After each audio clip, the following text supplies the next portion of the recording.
উঠবোস করছেন প্রধান শিক্ষিকা। শিক্ষিকাকে শাস্তির নিদান তৃণমূল নেতার।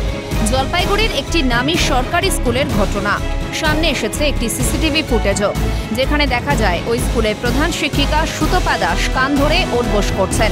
আর জলপাইগুড়ি পুরসভার পুরপ্রধান তথা জেলা তৃণমূলের সাধারণ সম্পাদক সৈকত চট্টোপাধ্যায় তাকে নির্দেশ দিচ্ছেন। যদিও ওই ভিডিও সত্যতা যাচাই করেনি সিএন, কিন্তু চলতি বছরের জানুয়ারির ভিডিওতে এই হেনস্থার ঘটনা সম্পূর্ণ সত্যি বলেই দাবি আক্রান্ত প্রধান শিক্ষিকা সুতপা দাসের।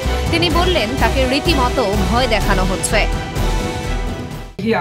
সত্যি কি এটা তো সিসিটিভি ফুটেজ আমরা এটা ডিআই ম্যাডামের মাধ্যমে উপরে জানিয়েওছি, একদম কমিশনারেট ডাইরেক্টরেট অবধি। তখন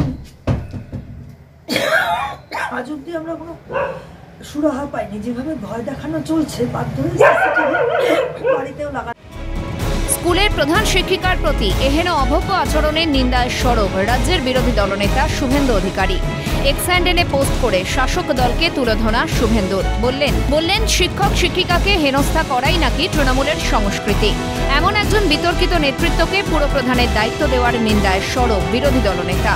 যদিও এই অভিযোগ সম্পূর্ণ ভ্রান্ত, সাফ জানিয়ে দিলেন অভিযুক্ত পুরপ্রধান তথা জেলা তৃণমূলের সাধারণ সম্পাদক সৈকত চট্টোপাধ্যায়।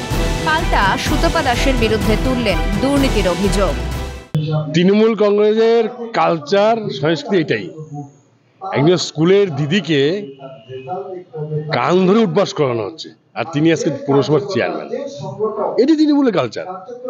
এই সুতপা দাস যিনি হেডমিস্ট্রেস, শুনতে তিনি আরজি করের মুভমেন্ট ডেকেছিলেন, বড় পোস্ট করেছেন, মানে সরকারের বিরুদ্ধে বিরাট জিহাদটা, এবং তিনি স্কুলে করতে চেয়েছেন আরজি করের মিটিং আমি করতে দিই, এটা একটা রাখছিল যে 34 জন টিচারের মধ্যে 32 জন টিচার ওনার বিরুদ্ধে সই করছেন। সই করে উনি বলছেন যে একদম 32 জন সই করে বলছেন, কমিশনার অফ স্কুল এডুকেশনকে দিয়েছেন, সেক্রেটারিকে দিয়েছেন, বোর্ডের মন্ত্রীকে দিয়েছেন, যে উনি অ্যাসিস্ট্যান্ট হেডমিস্ট্রেস অরুণিমা মৈত্রকে দুর্নীতির মাধ্যমে নিয়োগ করেছিলেন, এবং তারপর সেটাকে এবং মিড ডে মিলে বিরাট টাকা তছনছ করেছেন। কিন্তু বিতর্কের শিকড় হয়তো আরও গভীরে। তাই আক্রান্ত প্রধান শিক্ষিকা সুতপা দাসের অভিযোগ নিয়ে মাথা ঘামায়নি কেউই। জেলা বিদ্যালয় পরিদর্শক থেকে শুরু করে শিক্ষা দপ্তরেও সিসিটিভি ফুটেজ সহ অভিযোগ জানিয়েও তাই মেলেনি সুরাহাও। এখন এই ঘৃণ্য অপরাধের কোনো শাস্তি হয় কিনা সেটাই দেখার। তিতাস পালের রিপোর্ট, ক্যালকাটা নিউজ।